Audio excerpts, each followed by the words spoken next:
Je suis très conscient que je suis relativement marginal avec ce type d'oiseau. Jean Paquette s'est pris d'affection pour 3 corneilles. On en voit encore un qui est...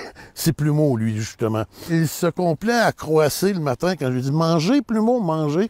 Et là, Plumeau vient se poser sur mon épaule ou sur mon bras. Ce qu'on nous dit, c'est avoir nourri des animaux vivants, en liberté. Il y a 10 jours, il a reçu un avis de la SPA Mauricie lui ordonnant de cesser de nourrir les corneilles. Mais Jean Paquette n'a pas l'intention de changer ses habitudes, d'offrir ses aliments périmés aux oiseaux. Le menu sur la petite table aujourd'hui, c'est une tarte aux pommes, évidemment sans sucre. Je m'amuse à prendre des milliers de photos de ces oiseaux-là depuis les 4 dernières années. C'est mes 3 bébés, je m'amuse avec eux autres.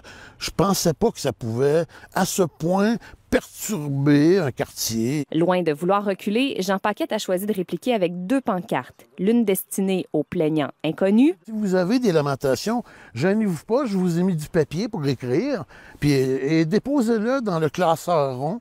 L'autre pancarte, très sarcastique, s'adresse aux corneilles. Avis aux corneilles, écoutez, interdit de manger ici et de chier chez le plaignant. À Trois-Rivières, l'article 49 du règlement sur la garde d'animaux interdit de nourrir les oiseaux.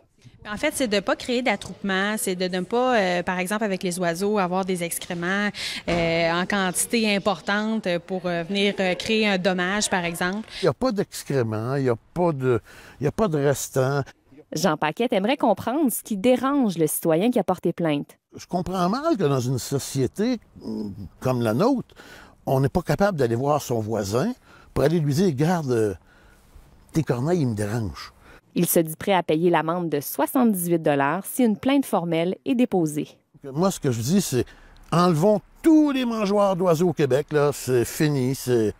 Voyez-vous, il y a comme un juste milieu. Ici Anne-Marie Lemay, Radio-Canada, Trois-Rivières.